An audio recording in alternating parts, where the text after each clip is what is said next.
બનાસકાંઠા જિલ્લાના કાંકરેજના દેવ દરબારમાં જાગીર મઠમાં લાફાકાંડ મામલો ગરમાયો। જો કે ચૌધરી સમાજના આધેડનું અપહરણ કરી મારવા મામલે ન્યાયની માંગ સાથે ધાનેરામાં મળી બેઠક। જો કે ગઈકાલે રાધનપુર વિધાનસભાના અધ્યક્ષ અને ચૌધરી સમાજના નેતા શંકર ચૌધરીએ લોકોએ કોઈ રેલીમાં ન જોડાવા કરી હતી અપીલ। તો આજે ધાનેરામાં મળેલી ચિંતન બેઠકમાં મોટી સંખ્યામાં ચૌધરી સમાજના લોકો રેલીમાં જોડાય તેવી અપીલ કરાતા ન્યાયની લડાઈમાં સમાજના જ બે ભાગ જોવા મળ્યા। જો કે ન્યાય નહીં મળે તો 11મી તારીખે સિંગરાજ મઠથી અમારી આદર્શ રેલી ગાંધીનગર જવા રવાના થઈ જશે। તો ભીમાભાઈ ચૌધરીએ અજમલભાઈનો પરિવાર આજે છે તો અમારી સાથે છે, તો કાલે એમની સાથે ન હતો ભીમાભાઈ, તો અમારી માંગણી જે પૂરી કરશે એમની અમે જ બોલાવીશું ભીમાભાઈ। જો કે ધાનેરાની આંજણા કોલેજ ખાતે મળેલી ચૌધરી સમાજની ચિંતન બેઠકમાં ન્યાયની માંગ સાથે સમાજ આકરા મૂળમાં જોવા મળે, તેમજ સમાજના આગેવાનો પણ શું કહી રહ્યા છે એ પણ સાંભળો। અને આવા સમાચાર માટે સાચો પાલનપુરને લાઈક કમેન્ટ કરવાનું ન ભૂલતા અને ફોલો પણ કરતા જજો।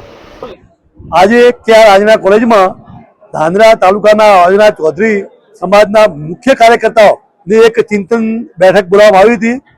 આ ચિંતન બેઠક એટલા માટે બોલાવવામાં આવી હતી કે જે અજમલભાઈ ને જે દેવ દરબારના જે બલદેવગીરી દ્વારા જે અપહરણ કરી લૂંટ કરી જે માર મારવામાં આવ્યો તેના માટે જે એફઆર જે ફાડી જોઈએ એફઆર ફાડી નથી અને એમના સામે કોઈ કાનૂની કાર્યવાહી કરી નથી, તો તેના માટે જે આંદોલન ચાલે છે એ આંદોલન ના ભાગરૂપે જે ગાંધીનગર ટ્રેક્ટર રેલી જવાનું છે એ ટ્રેક્ટર રેલી સમર્થન આપવા માટે ચિંતન બેઠક હતી।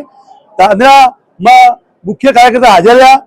ધાનેરામાંથી મોટી સંખ્યામાં ટ્રેક્ટરો, ગાડીઓ અને બાઇકો જે પોઈન્ટ આપ્યો છે સિદ્ધપુર ત્યાં ખાલી જોઈન્ટ થશે અને આ કાર્યક્રમને સફળ બનાવવા માટે મુખ્ય ચર્ચા કરવામાં આવી છે।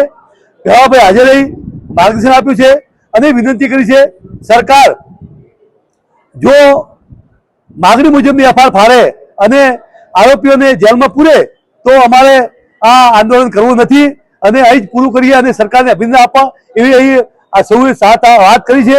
અમે પણ એમાં સૂર પુરાવીએ છીએ અને અમારું આ આંદોલન અહીંથી અમે પૂરું કરશું, અથવા જો નહીં થાય તો આંદોલન ગાંધીનગર સુધી જશે અને તેની સંપૂર્ણ જવાબદારી સરકાર રહેશે।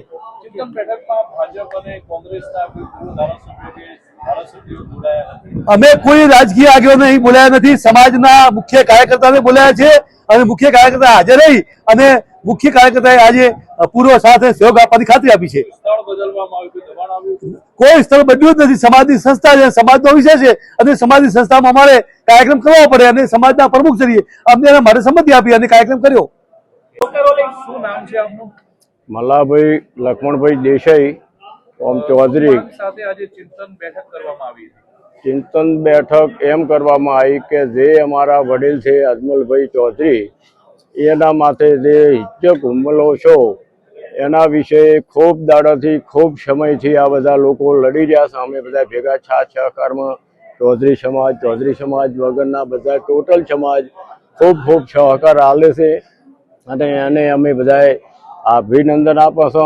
અને અમારી લડાઈ એ જ છે કે અજમલભાઈ ચૌધરી સમાજના આગેવાન છે એના માટે જે આ હિંસક હુમલો, અપહરણ, લૂંટફાટ જે છે એને અમે ખૂબ કડક શબ્દોમાં વખોડી કાઢીએ છીએ।